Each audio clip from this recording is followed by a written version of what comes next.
going. It's 7:06. I want to thank City Planning for being here. I just want to start with just a quick intro, just in terms of like what this evening is. So again, it is a special committee meeting. Tonight we're going to hear updates on City of Yes for housing opportunity. As a lot of you may know, this is a very significant text amendment. It is perhaps one of the largest since the zoning resolution was originally written back in 1961. So we know these proposals passed the City Council at the end of last year. They are now written within the zoning resolution. Many of us as architects are waking up to like this brave new world of a 3,000-page zoning text update. And again, I'm not casting any shade here. This is just what it is. So we also, as a committee and a board, know what the original City of Yes for Housing had proposed. We've seen the presentations. We've participated in several committee meetings and public hearings. We engage in a whole lot of discourse and debate on each measure, really well thought out debate. However, we may not all be familiar with the end products, which is that there were notable revisions to the original proposals.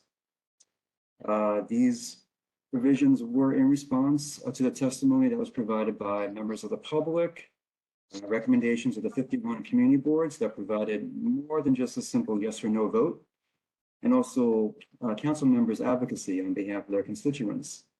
So while I'm kind of a glasses half full kind of guy, it could be said that the system worked, perhaps. I've read the amended text. I'm happy to see that some of our very own committee's recommendations were included in the final version. And I now like the opportunity for the committee and also members of the public that joined this evening to hear about these changes and to hear about how they specifically impact or don't impact our community.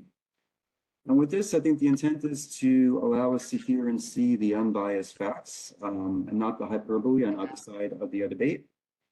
So I've asked our city planning partners, Tao Chen and Andrew Wasserman, to basically prep just a series of graphics and maps that illustrate the direct impacts to our community. I think it's important for the community to be well informed. So basically the run of show for the evening will be that city planning will give us their presentation. We'll then go to questions from a committee and board members. I just want to raise that for any members of the public that tuned in, I do thank you for joining. I think it's great that you're here. If there's any questions that you have after the presentation, please send them along to the CB6 board office and we'll forward them along to city planning for response. Before I move on, I do see a hand from Heather. If you want to make a note or comment or no, okay. All right, so without further prologue, I can talk forever. That's just what I do. I'm going to turn it over to our partners at City Planning for their presentation. So I do thank you guys for joining us this evening and putting this together. So please introduce yourselves and dive right in. Hi, everybody. My name is Al. I've met Christine a handful of times in the District Service Cabinet meeting. The rest of you, I've appeared in the community board meetings as an audience member, so I don't think I've probably met everybody yet, but we'll meet at some point. And of course, my colleague Andrew is here, a familiar face for everybody. He's here as well, backing me up. So yeah, thank you everybody for joining this meeting. Keith gave a wonderful overview of the situation. There's been a lot of modifications, a lot of them very last minute to the City of Yes. So admittedly, even for us, it's a learning process.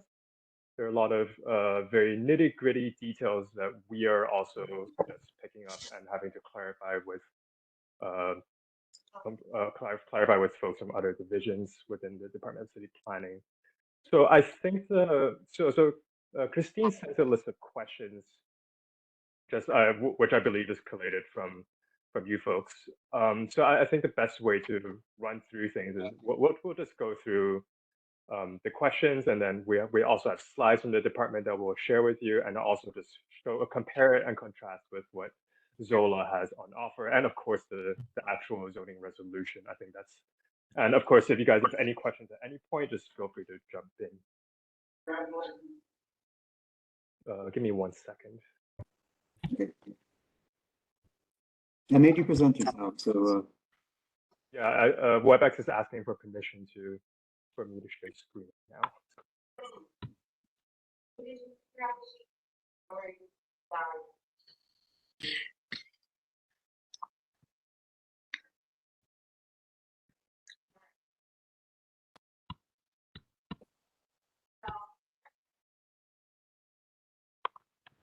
While he's doing that, if everyone can just mute themselves when they're not speaking, it'll be much easier to hear the presenter speak. Thank you.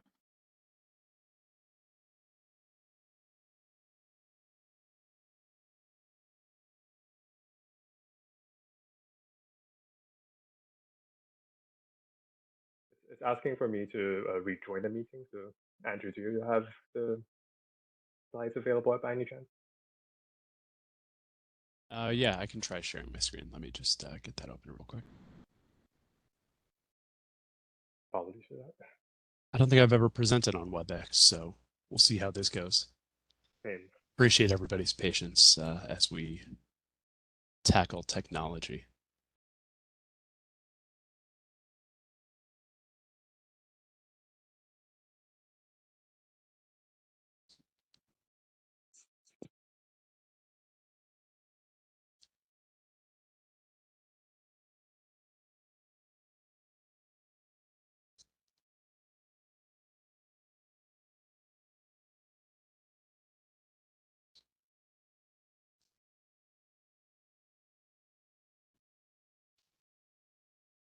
Oh, excellent. All right. Okay, so yeah, as I said, I'll just run through the questions that Christine sent over. So the first one was about housing metrics. So DCP put forward some pretty ambitious numbers about how many housing units will be provided per year. I think the number stated was around 100,000 units over the course of the coming few years. And the question was about how DCP will be tracking these numbers and making these information regularly available to the community. So DCP's housing division puts up a great deal of housing numbers on the DCP's website directly, and much of which will be available to the community boards. And as of now, the Department of City Planning is updating the website. They're making a massive overhaul, so I'll continue keeping you guys posted, and I'm sure they will be putting these metrics up, and we'll continue updating you all as this becomes available. There's a link available. I'll put it in the chat. I'll send it to everybody at the end of this call. There's a series of links that I think will be worth walking over. Everybody just checking out by themselves. Next, we were asked to showcase an example or case study of City of Yes development happening in Queens Community Board 6. So we'll use Metropolitan Avenue as an example. So if we can have a Zola for Metropolitan Avenue.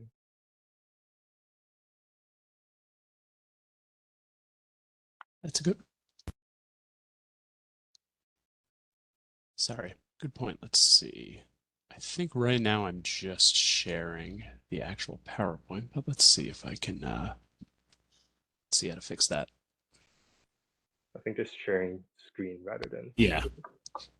page. Let's see.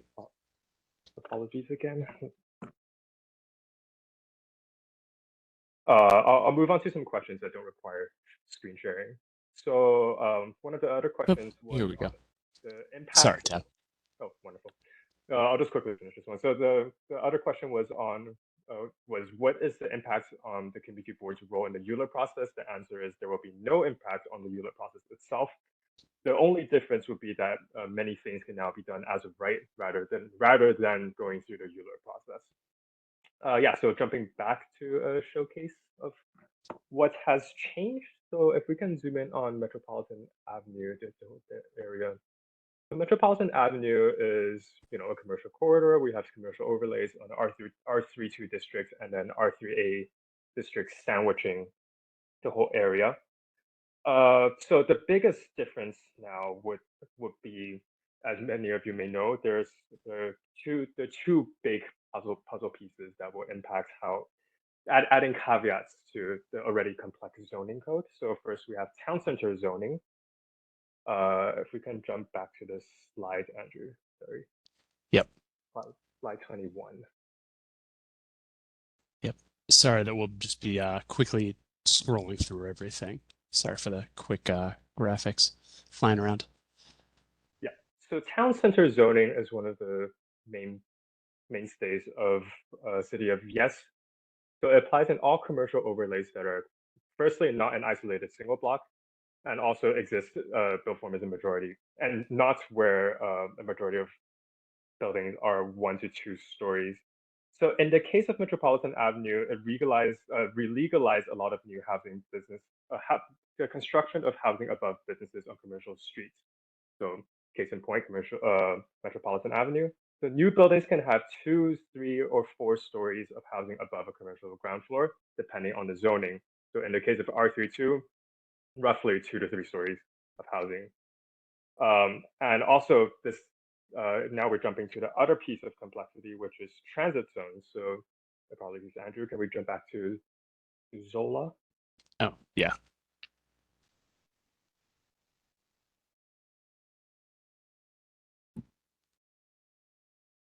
Yeah, let me just put the transit zone filter on. The greater transit zone. So this is a major piece of the puzzle. So for in the case of greater transit zone, it's just a binary situation. The city, every part of the city is either part of the greater transit zone or not. So in this, yeah, this would be. Yeah, so the orange shaded area, that's within the transit zone. As you can see, closer to the trains, etc. Yeah. Sorry, And in the case of Metropolitan Avenue here, it is not within the greater transit zone. So so before CHO, non-trans, it is the R32's maximum building height is 35 feet. Now with town center zoning, the maximum building height will be in R32 zones will be 55 feet if they're in town center zoning. Andrew, correct me if I'm wrong. Yeah, so this one, just to kind of complicate things. So basically there were two kind of sections of the proposal, town center zoning and then transit oriented development, that now kind of are grouped into one larger thing, if you will, in the zoning resolution. And so the town center zoning kind of varies depending on whether or not it's within the transit zone or not in the transit zone. So I believe, well, my understanding is for Metropolitan specifically, because it's out of the transit zone, there really isn't much of a change in terms of what can be built. It's still R32, an R32 zoning district with those same commercial overlays. I think the maximum building height remains the same, the 35 feet. The difference is that now the FAR, or the floor area ratio, that increases in this particular area slightly. Previously it was 0.5. Now under the revised zoning resolution post CHO, for a standard zoning lot, it would go up to 0.75. But in this case, with the commercial overlays, it goes up to 1. Can I ask a question on this? Sure. What's the maximum building height? How many stories could you build with 35 feet? So I believe with that, really, I'm pretty sure that would be limited to 3. 3 stories. So you could technically go up. A lot of these buildings are 2 stories now. So technically they could go up to 3 now. Yeah, if they wanted to. So it is, I mean, I know it's semantics, but it is being upzoned. Yeah, technically the what's allowed within that zoning district has increased, yes. The zoning districts themselves have not, but there is that slight increase.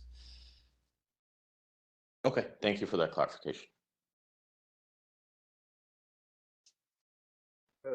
So the second part, the next question, sorry, asks to show a map of the R3A zones in Community Board 6. So and you can just search up R3As on the. And everyone, let me know if the screen is not too clear. I'm not sure how small that might appear on your end. So if I need to like zoom in or zoom out, just let me know. No, this is working. So I think it's helpful for everyone to see the R3A zones because I think there's been over the course of CWS for housing opportunity being debated in the public realm, there was concern about ADUs. Now, specifically for the contextual districts for the R3A, in this case, there are certain ADUs that are not permissible in this district. Can you walk us through that change? Because that did come out of the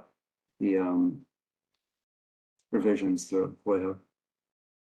Yeah, well, we'll run through it. Okay. And this question and also some of the later ones. Okay. So if we go back to. Sorry about that. Sorry, Andrew. Yeah, if you can zoom out a bit, because there are two main sections of R3As within CB6.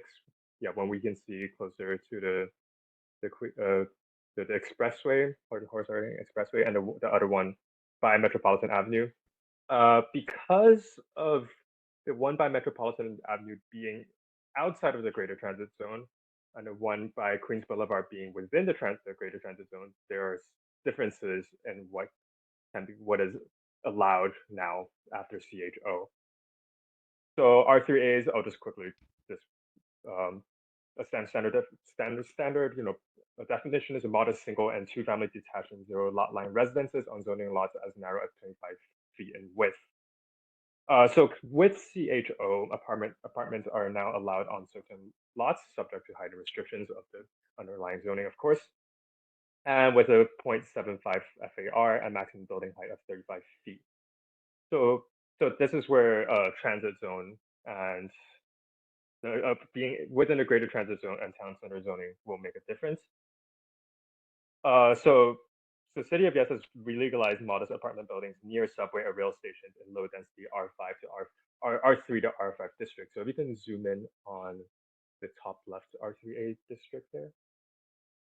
Yes. So buildings can be 3, 4, 5, or 3, 4, or 5 stories depending on the underlying zoning. That's goes beyond saying. So in this instance, there's certain lots that potentially can have apartment buildings being built there. So 85-82 Elliott Avenue, roughly along the bottom left corner of this R3A area.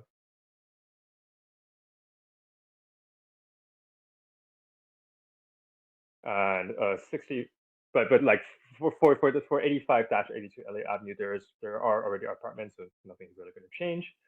The other lot I've really found in here is 61-58 Austin Street.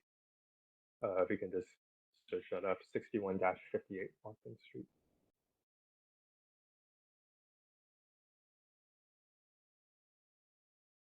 Yeah, so this lot is currently vacant land. It's above 5,000 square feet, which is another criteria within the transit zone / town center zoning definition. So it is potentially possible for a developer, whoever the owner is now, to potentially build a 3-story apartment building in this area, in this lot. Although with the additional caveat that there are plenty of other rules that I'm sure Keith could definitely speak to if you wanted to, that would shape what a building could look like or what could feasibly be built there. So that's per zoning. It doesn't mean that something like that could necessarily actually be built, which I know is confusing and sounds nonsensical. And also to complicate things even more, so obviously we're talking about this is town center zoning, but since we are within the transit zone, any R5 rules will apply here. And when we're outside the transit zone, it's only a slight increase in FAR. So that's a quick look in R3As. And if we go down to the to the Metropolitan Avenue area, R3A. So we can see that most of the R3As here are R3A zones here are not within the greater transit zone. So development will be more, what can be developed here will be more limited, and there won't be the R5 rule attached to it. Any questions before we move on? I know this is awfully complicated. No, we appreciate it.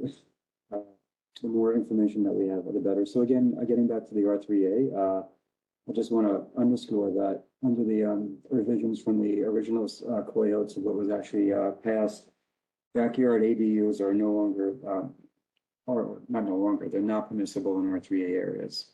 So, you know, because there was some concern articulated about, you know, low density districts and backyard ADUs, and it seems like a change was made that for the suffix districts only, backyard ADUs, either detached or attached, are not permissible. Is that correct? Okay, so yeah, let's let us well talk about basement apartments and ADUs now. Yeah. If we can go to the slide 25 and 26. Okay, yep. So let's see. Yep. Yeah, so within CB6, ADUs only apply to low density areas, so R1 to R5, R5 areas. So these are the rules that apply, especially, you know, but the homeowners must live at the property to construct an ADU there. That hasn't changed since City of Yes was proposed. Also, the expanded flood zone area, that's also a major criteria. And one of the questions we had was, how does the agency determine flood-prone locations? There is a map available on the Department of City Planning's website. They have different high tide figures depending on the year, and also expected high tides, and also flood zone areas by 2030 estimates, 2050 estimates, 2080 estimates. So those within those flood prone areas, basement apartments would not be allowed in the 2050 and 2080 floodplains. That's so we can see in the R3A district on the bottom there is a little bit that's in the floodplains. Of course, and also there's the detached ADUs are not allowed in historic districts or contextual zoning districts outside of the greater transit zone. So that's also an addition from City Council. Because adding the caveat of the greater transit zone a criterion to this. So Yep. So here, sorry, so just to piggyback on that. So yeah, what we're seeing here, the areas highlighted in light blue, those are those inland, or I mean, you know, there are some coastal flood areas technically in Flushing Meadows, Corona Park, but there aren't any ADUs being built there. But the other areas, that's the inland flooding areas, and that's from a different, yeah, that's on one of the city maps showing that. And so areas that are more flood prone, as you can see, that's where the backyard and subgrade ADUs would not be allowed. And then also, yeah, as Tao mentioned, those yellow areas, that's where the backyard ADUs would not be allowed, because that's those low density residential areas beyond the greater transit zone.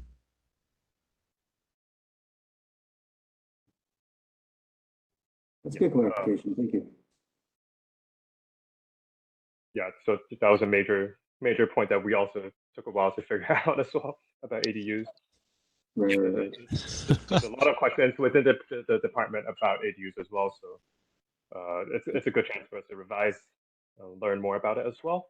So next, there's some questions about the UAP, the Universal Affordability Preference. So the request was to explain that, because as of right, 60% AMI is to be provided for 20% of units, and describe what triggers a 40% AMI requirement. So if we can go further down slides. I believe it's don't have the slide number saved here. Yes. I think yeah, so UAP, so just a little primer here. UAP applies to high density, medium and high density areas. So within CB6, you can see it's largely contained in the Queens Boulevard corridor. So what UAP does fundamentally is it replaces voluntary inclusionary housing. So in the past, voluntary inclusionary housing is something that developers opt into. Now UAP is something, it's just automatically applies for everybody. Every developer has the option of taking it, and they can choose to opt out of it. So actually, that's also one of the follow-up question was that UAP, and illustrate how an applicant can waive out of the required a preference a UAP. And so UAP, Parking, yes. sorry. That question was missing a word. It was actually illustrate how an applicant can waive out of the required parking under UAP. UAP parking. Okay, we'll get into that in a moment. So yeah, so just a quick overview. UAP allows buildings to add at least 20% more housing if the additional homes are permanently affordable to households earning an average of 60% AMI. So the previous question was describe what triggers the 40% AMI requirement. That doesn't trigger per se. It just depends on the developer. They have to provide on average 60% AMI for those 20% of housing units. And again, every developer within this area, they're allowed to do it as of right. They can opt out of, they can opt to not, but it is the developer's choice. Andrew, do you have anything?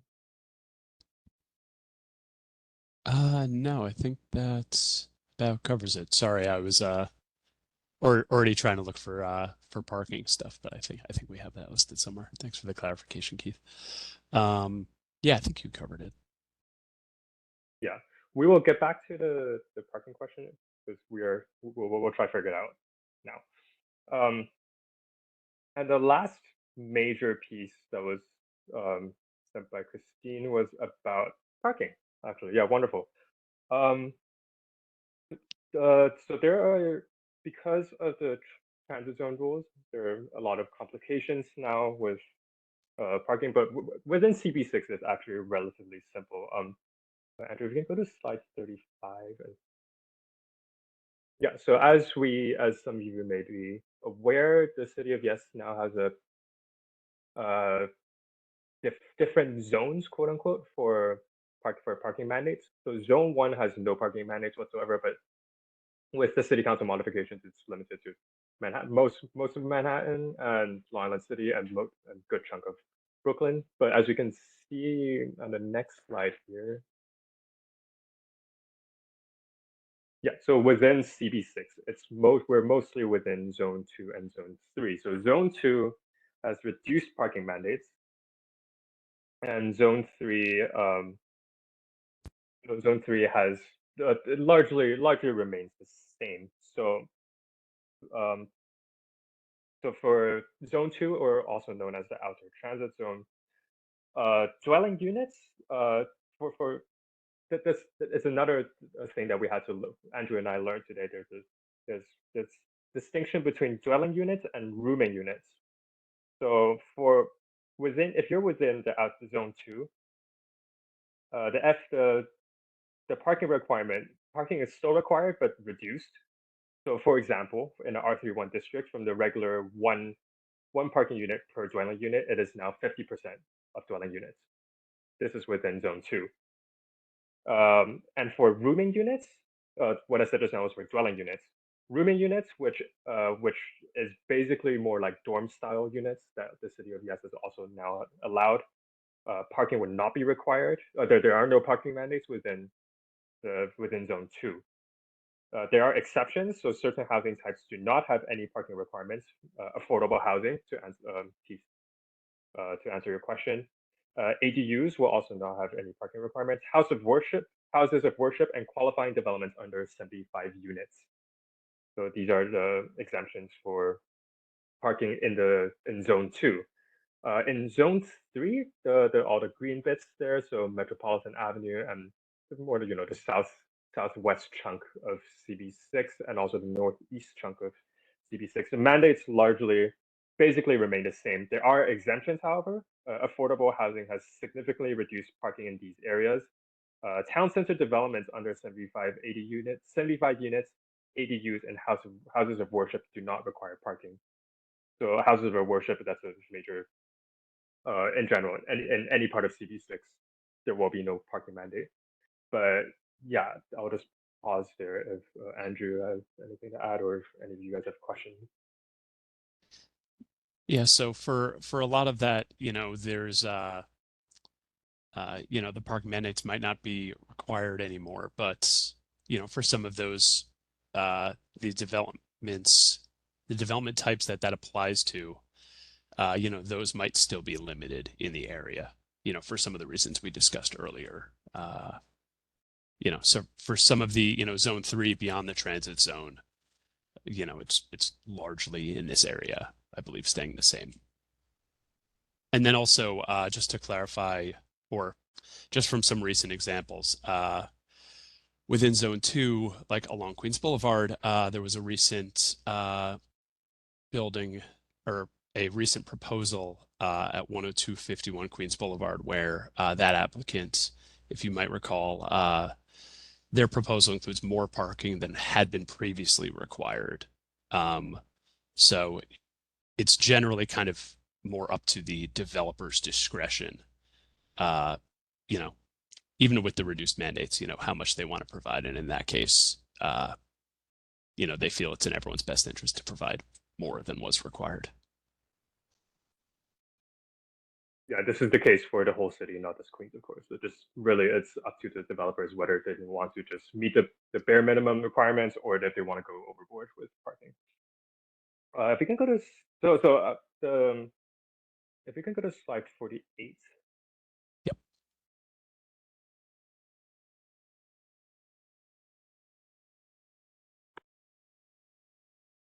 Yeah. So again, zone 2, as we colloquially call, this basically just what I've described earlier. But I think the complications, at least for these architects like y'all, the reduced parking requirements, if there are any specific districts you want to check, you'll have to go on the zoning resolution, specifically Article 25-22. That's where you'll have the magnificent table of all the specific parking requirements per dwelling unit within the greater transit zone. And then the next article, 25-23, that's the parking requirements for areas that are outside the greater transit zone. So that's parking in a nutshell. I'll just pause there again if Andrew. Nope, nothing to add there. I was going to say we could pull Zola back up to show, this image here shows what that looks like, but it's basically the same map that we were showing on the other page, so that doesn't really add much to the discussion. Yeah. If you can go to slide 16. Next slide. Yeah, so that was parking, and we'll just quickly the last bit. We'll just quickly run through transit-oriented development, which is another very, very complicated part of CHO. So yeah, so buildings are if you're within the greater transit zone, modest apartment buildings can be built in R3 to R5 areas. So we know that R3 zonings are primarily single family or two family housing units. Now apartment buildings can be built, of course, up to a certain height. So on the left, we have the apartment building that's 35 feet. And on the right is a typical single family unit that's 35 feet tall as well. So what City of Yes, specifically the TOD, transit oriented development section, does is just allowing apartments to be built within the same zoning framework, or depending on town center zoning rules. If we can move to the next slide.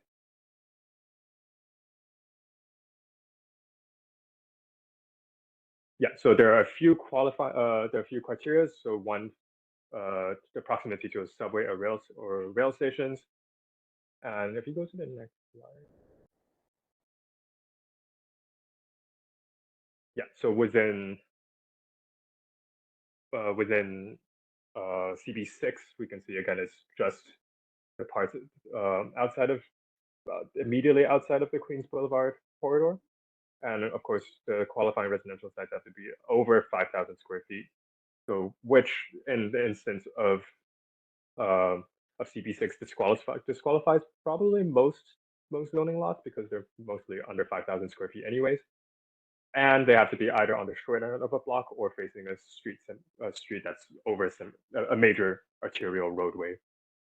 So those are, this is in terms of housing construction, that this is DOT development, another piece of the puzzle. So to quickly summarize, we have transit-oriented development, we have town center zoning, and also the greater transit zones. And also, we also have the different parking mandates, depending on, that also more or less overlaps with the transit zone. Andrew, do you have anything to add?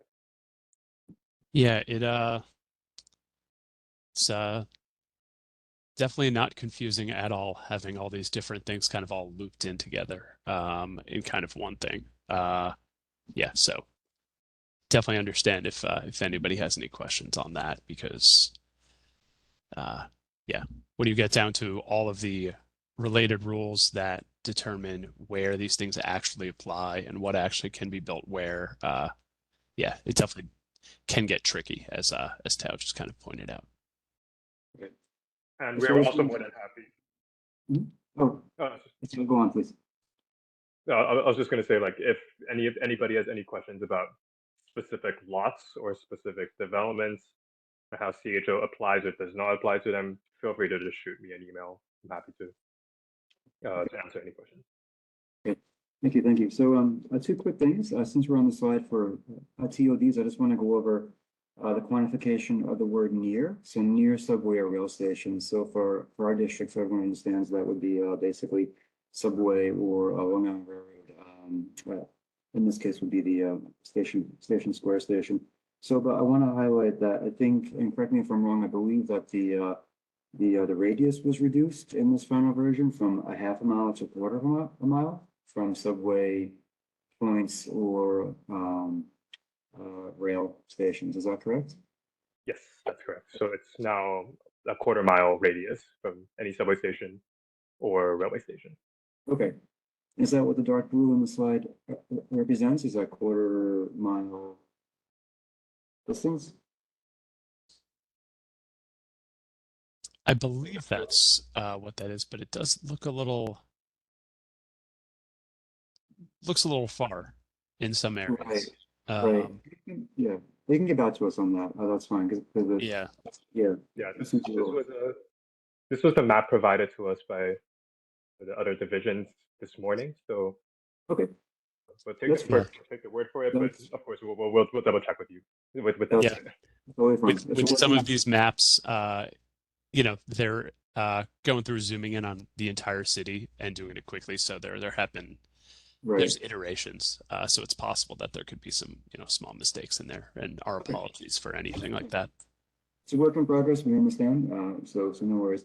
I do want to go back to something really quickly in town center development before I turn it over to committee members for questions. I do have a specific area in question. I can give you the blocking lot if you guys want to pull up Zola, because I think it's an important thing to mention as part of the town center zoning revisions. So the address, let's do actually a blocking lot, block 3200, lot 38. It's a small C1-2 commercial strip on 69th Avenue. I understand that was causing a little bit of consternation amongst members of the community about, oh my God, we're going to have a 20-story tower go up here. I do want to just, and correct me if I'm wrong again, I want to kind of put it out there that under the revised iterations of City of Yes, basically an outlier such as this, like a mapped commercial district, completely on a singular block, that is not allowed to participate in town center zoning. I'm sorry, TOD. That's TOD. No, I'm sorry. That's town center zoning. Yep. So it just this is something that I kind of learned as I was brushing up and preparing for this is, we kind of before CHO passed town center zoning and transit-oriented development were kind of separate proposals within all of it. Now in the zoning resolution, they've kind of fused into one thing because the rules really are intertwined. And somehow, I'm sorry, it's late and it's escaping me what a qualifying residential site, I think might be what we're calling them now. But anyway, so if you call one by the wrong thing, doesn't matter. That was all I was trying to say. Call them whatever you want. But yeah, I believe that is correct. That in, a single isolated block like this, those rules would not apply. That Okay. was a council modification. Yep. So, yeah, thank you for clarifying that. 'Cause I think that helps us kind of understand like just the overall impacts throughout the district. Cool. Okay. Okay. So I want to see. I mean, if members of the committee have any questions, if you guys have questions, just please raise your hand, and we can just use this time just to go through specifics. Oops, scan. I see a question in the Q&A from Esther about a 67th drive between Woodhaven Boulevard and Alderton Street. Let's have a look.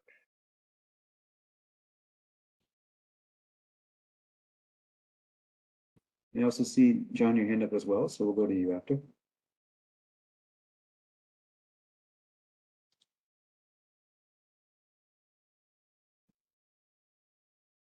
Sorry. Yep. What was the So, what so was this was the is, question? Yeah. so how does the city of Yes affect Esther? As per flood zone map you showed, it doesn't seem to include my area despite being prone to flooding. So it is in this R4 district, if I'm not mistaken. So firstly, thanks, Andrew. We'll see. Yeah, that's R4. I believe. Yeah, it's R4. I believe it is not within the greater transit zone. No. It's not. Okay. Yeah, we're safely outside the transit zone. And if we open the transit zone parking geography, yeah, so we're also outside. We're in what we call colloquially Zone 3. So basically, parking mandates have basically stayed the same. In terms of ADUs, in terms of flooding, so basically most of I'll just speak in terms of like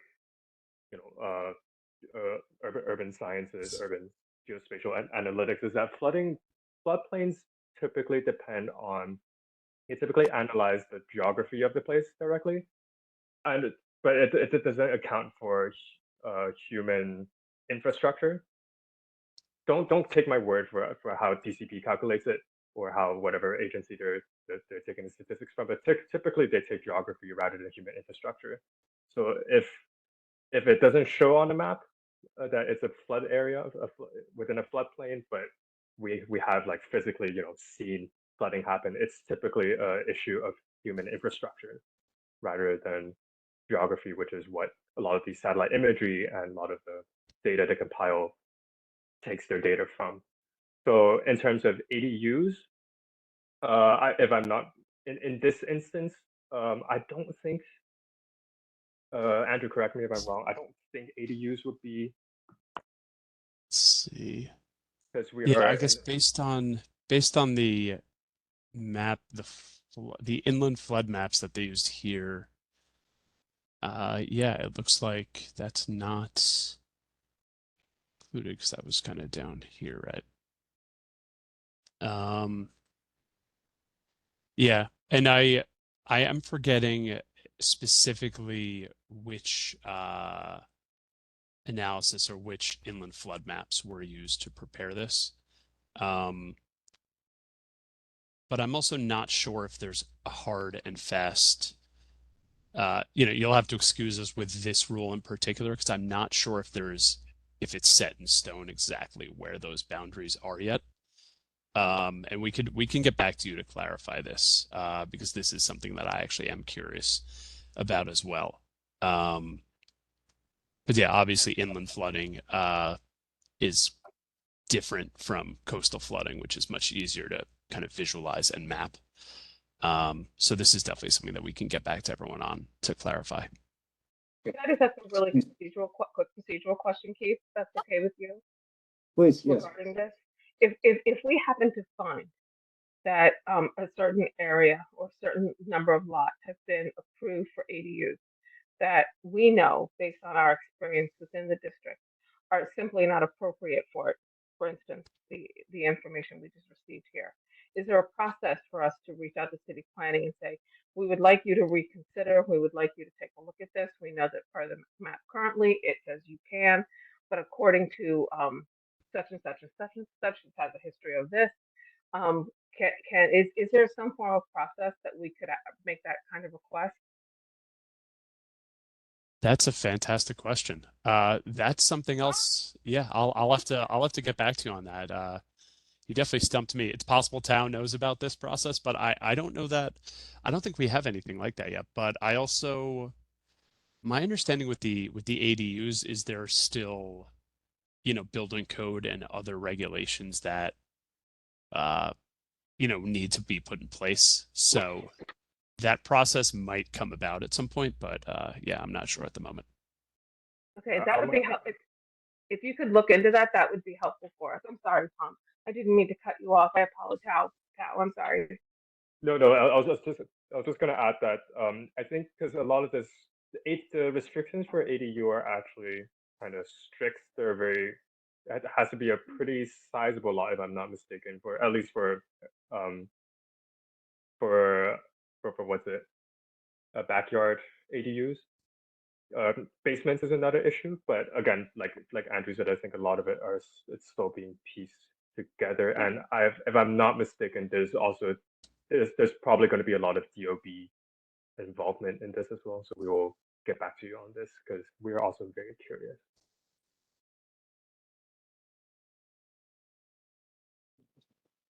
Is there anything else Yes, great question, Heather. So, John, followed by Salwa, followed by Christine. So we are not really taking questions from the public. So I'll mind the hands that are up. So any questions from the public? If you want to send it to the board office, we'll then forward them on to city planning for response.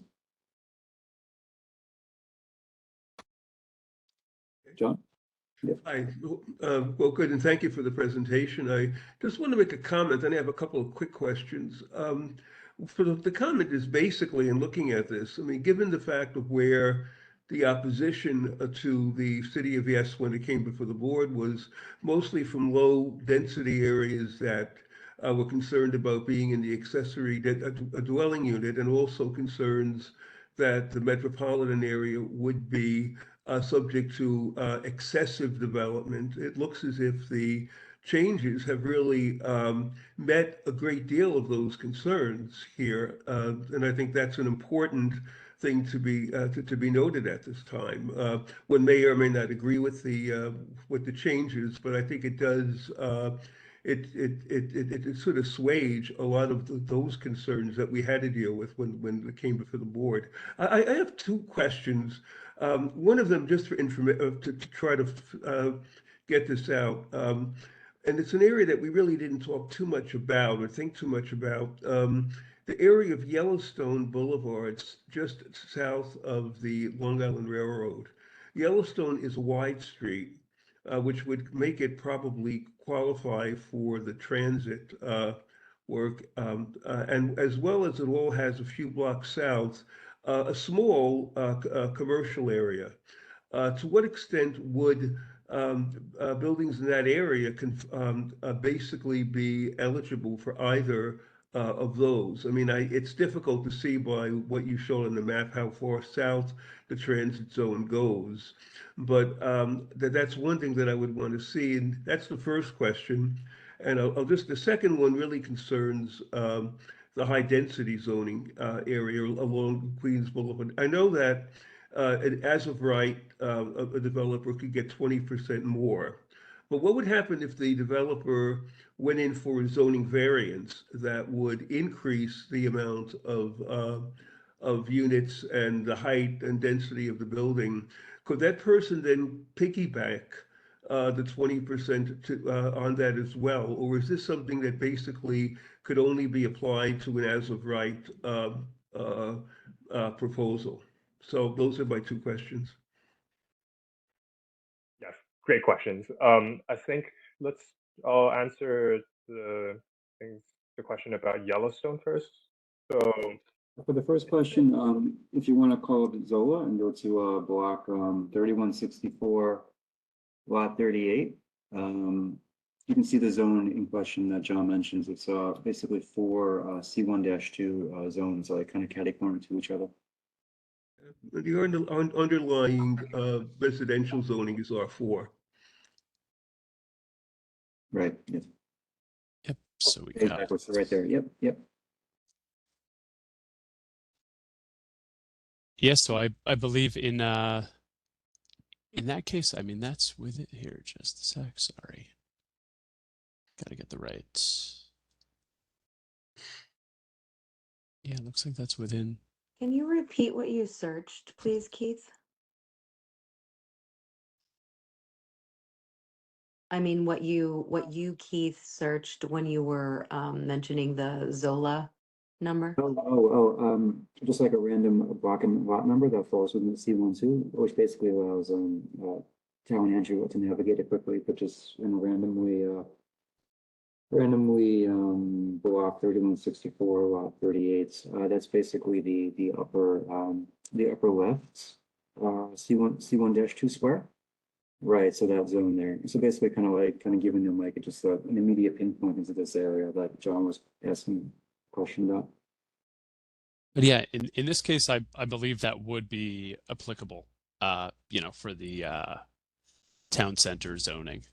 I believe, if you want to click on sorry, Andrew, if you can click on the greater transit zone layer rather than the parking geographies.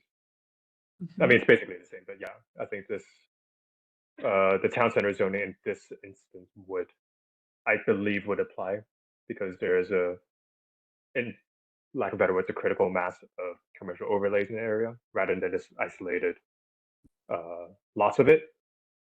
And yeah, in terms of greater transit parking mandates, if you're going to go there, Andrew, if you can change the layer. Oh yeah, and this one's the this is outer transit zone in that case, like much of the district. Right, and that could possibly give a developer an as-of-right option that would otherwise they might have to, if they want to develop something, have to go for a variance or anything like that. They could do something that may be more modest, but still do something there. So I mean, that's just that would be one thing. Okay, now yeah.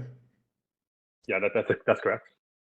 Okay, now the other question regarding piggybacking what could be in the higher density zone, additional bulk in the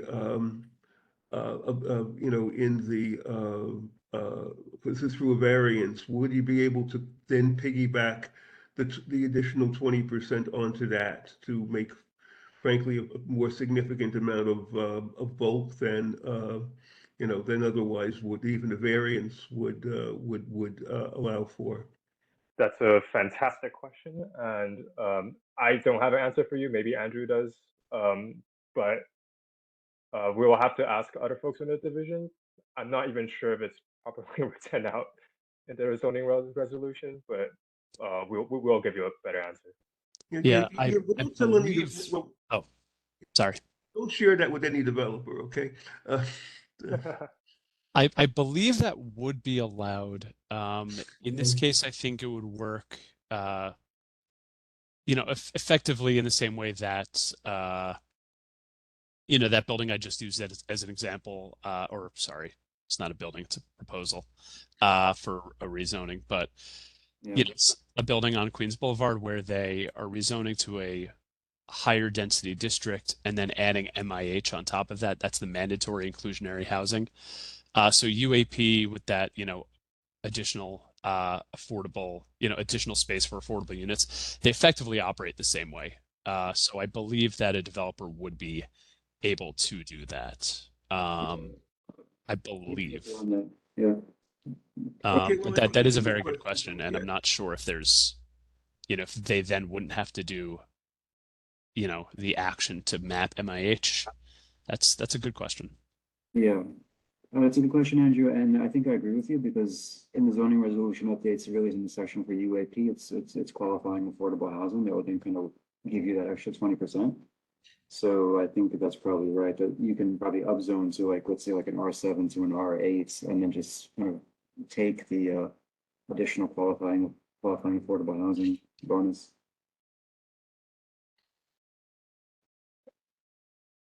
This is why I appreciate having Keith here, who's the real expert. Thanks, Keith. Yes, and we all appreciate that. So, I'm a nerd looking into it. Cool. I suspect a Sal, lot of people here are probably nerds. that's a good thing. It's a good thing. Yeah. John, are you cool before we go to Sawa? Sawa? Hi there. Thank you so much for being here tonight, guys. My question was sort of a follow-up. So I think that what we've heard from folks in our community has really been concern over, a residential area suddenly looking pretty grotesque and commercial, and people kind of being blindsided by that. I think you guys have addressed a bit of that.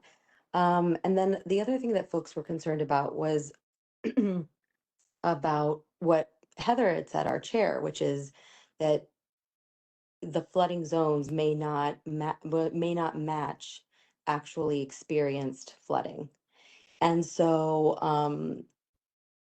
I guess the concern here is that I'm not sure that if the average community member were listening, I don't know that they would necessarily be satisfied that places that have experienced really severe flooding wouldn't be nevertheless allowed to have those ADUs. So I don't know I know that Heather asked you guys about the best process by which people could, if they of their own accord say, hey, we experienced a ton of flooding, um, how they could contact your office. And the other issue is, what flooding is too much flooding? I know that you mentioned that a lot of the zoning, flood zoning specifically, is based on both well, specifically geography, right? Not necessarily human infrastructure that could have caused flooding in certain areas. So, and I understand that you're not saying that's specifically what it is, but that's usually what it is. So how much flooding is too much flooding? And is there anything, I mean, even something as minimal as we experienced at least 13 deaths in the last couple of years due to flooding. Somebody in our office has specifically gone through, found those locations at a bare minimum, right? Like the ones where we know that the flooding was so bad that deaths occurred, that we lost community members. That somebody has gone through and said, even if these spots are not marked as flood zones per frankly likely antiquated mapping at this point, that those places are no longer at risk of allowing ADUs and having a repeat of those situations. Yeah, I mean, those are obviously very important concerns, and these are really good questions. I know, and I'm sorry that it's not satisfying to say that I don't have an answer to that, and that I actually, I need to figure this out too, because I am curious about um exactly. I mean, I think I had those exact questions, about exactly how much, like you said perfectly, what flooding, how much flooding is too much flooding, and then also if there is a way to let us know about things like that. Because that's obviously with stormwater flooding, that's kind of a big part of it is, or I think personally, this is personal feelings, you know, the city or different agencies might not be aware of where it might be really bad, Sometimes the local expertise is the best way to find out about it.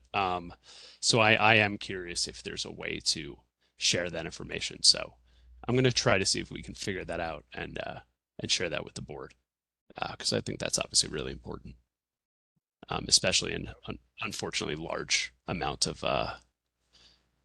locations in Queens, or I mean the city more broadly. Yeah, we do have colleagues in the department who deal with floodplains, flood zones on a regular basis. We'll confer with them. But yeah, and we will raise concerns with the department, and I have a feeling it might not just be a Department of City Planning thing at this point. So we will report back. Cool. Thank you. Christina, see your hand? Hi, thank you. So one question that came into our office, and I know that this doesn't happen often, but so where the transit-oriented development is mapped, is that set in stone? So let's just say a new form of transit, like a new train line or a new something like that came into a community. Would the transit zone change, or is it like grandfathered in, like whatever transit exists today, that's what makes up the transit zone? Or is that reevaluated? Sorry, I was going to say that's a fantastic question because we were discussing within Queen's office about the IBX, the Interborough Express, and Right. also Right. Queens Link Mhm. possibilities. I was actually wondering about that too as well, and so I'll ask the department and I'll report back.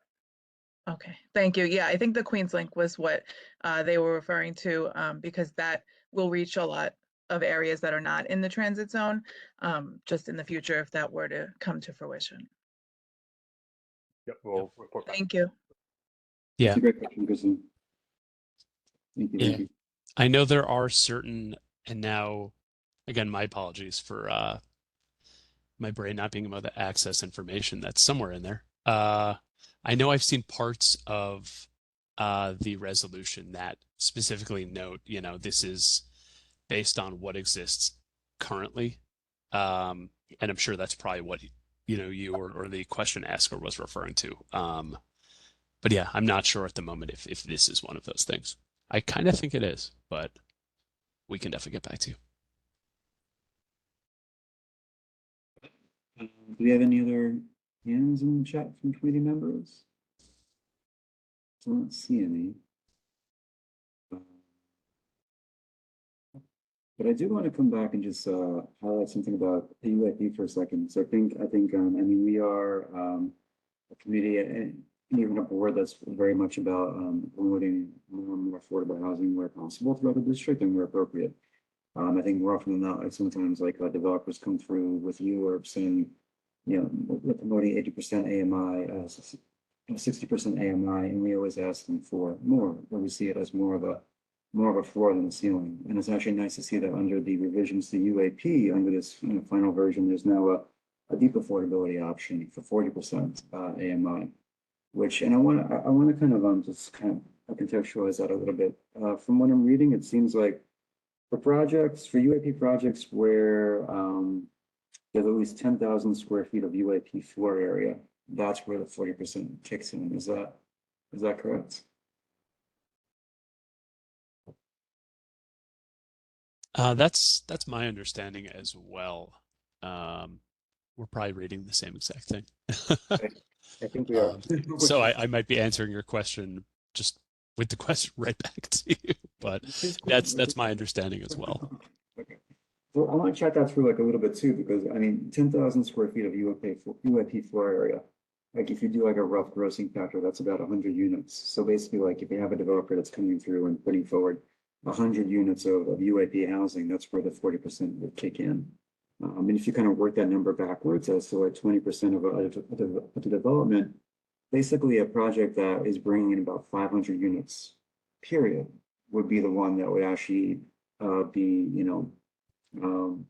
100 units of UAP, which then, becomes the 40%. So we're looking at sizable projects where that kicks in, just so folks can kind of contextualize when and how that happens.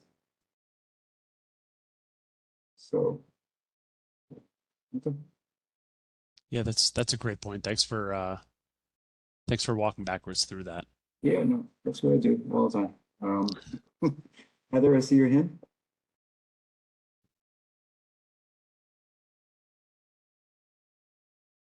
Heather, are you there? All right. I was flipping back and forth between this and the map that I was trying to look at to put together my question, but I'll just do it without it.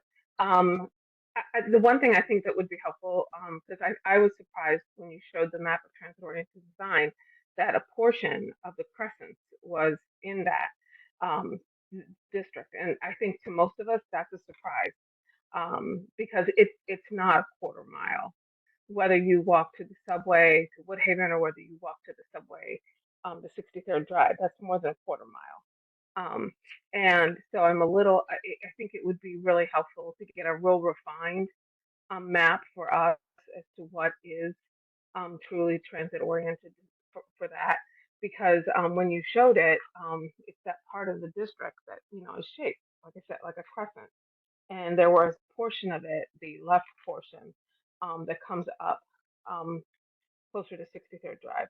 And I was surprised by that.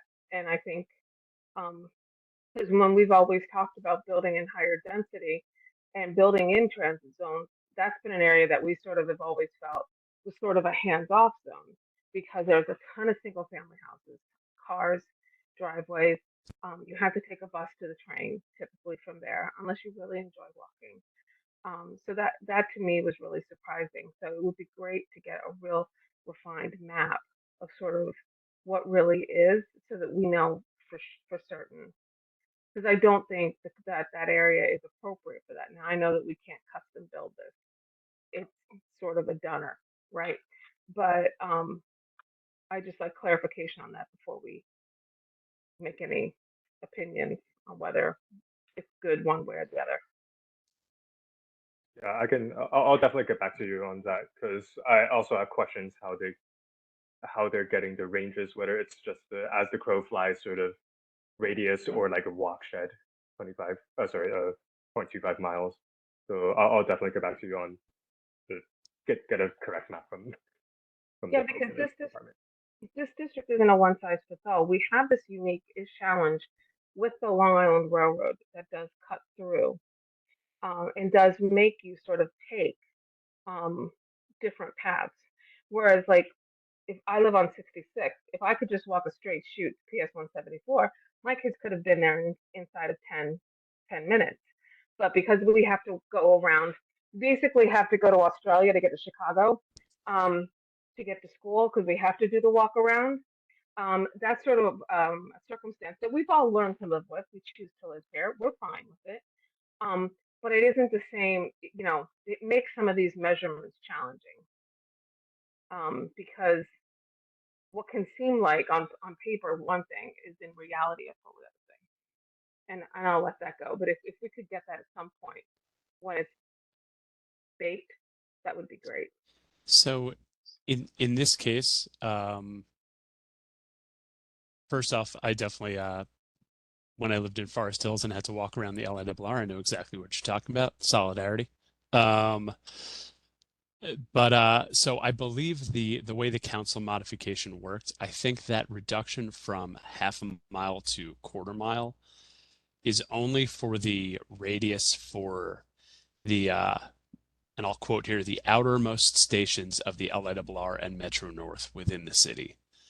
So I believe for this, it's a half a mile. And based on the extremely scientific measurement I just took using Google Maps, it looks like if we're just, and I just went straight down 63rd Drive, it looked like that was about half a mile for this boundary. But again, that was just a very quick measurement on Google Maps not precise.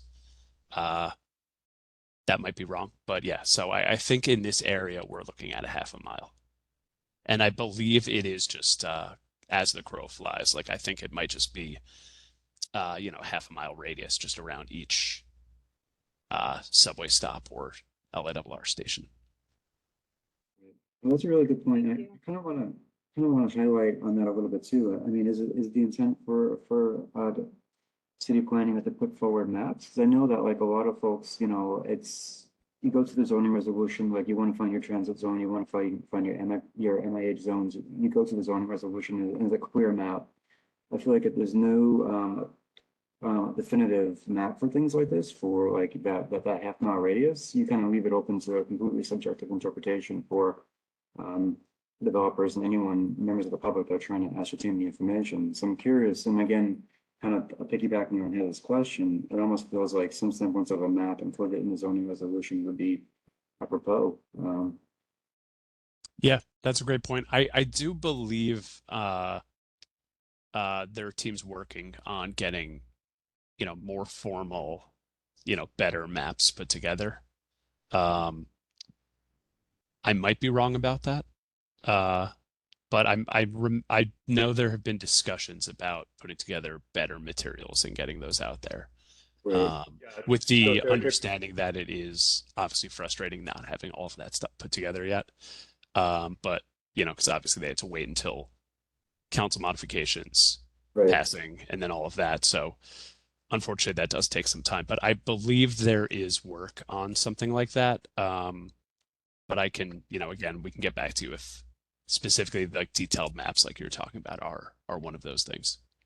Yeah, they're constantly updating Zola, the maps and everything. Like the Greater Transit Zone map that was only uploaded on Zola like last week. Right. So it was big news within the department as well when they finally added the Greater Transit Zone on Zola. Right, that's all right. I mean, Zola is great. Like, I don't think anyone uses like that 3 volume zoning resolution text anymore. I mean, thank God. So, I mean, a layer on Zola is perfect if that's really like where it's heading. I mean, just something that like really defines. But I think, yeah, the points are taken. So awesome. Cool. Any other questions from folks as we approach 8:30? Probably want to let everyone. Are we doing a relatively soon? Saba, yes. Yes, thank you. Hi, sorry, Lone left, I think.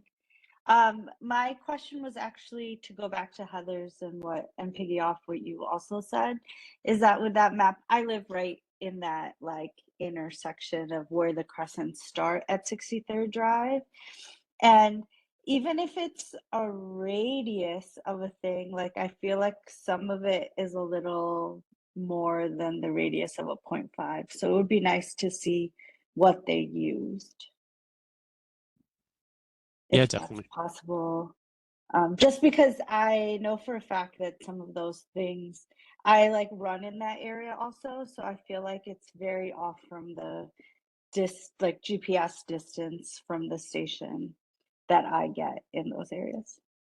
And so Yeah, just yeah. of Because course. I Get back to think you on the people will see methodology. this map and it will freak them out a lot if we don't have a real answer for them. And I think that's our job. So thanks. Absolutely, yeah, we'll get back to you on it.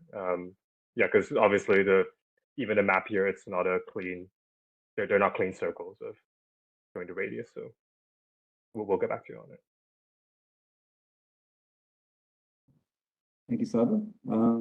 Any other questions from committee members before we call it for the evening?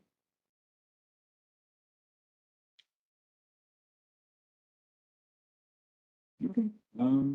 Seeing none, I want to thank you guys for this great presentation tonight, and even just the ability to talk through and kind of go into the weeds a little bit.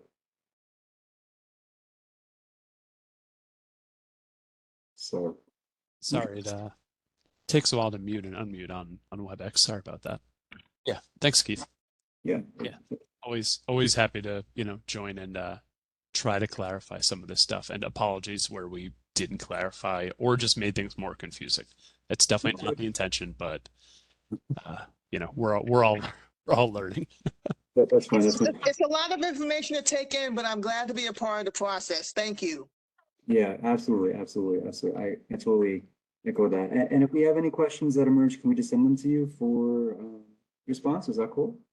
Absolutely. Just send it to me, and then I'll answer it directly or forward it to whoever needs Okay, to read the question. that's great. Thank you very much. And that's for community members and members of the public as well, that question. So great. Thank you, everyone.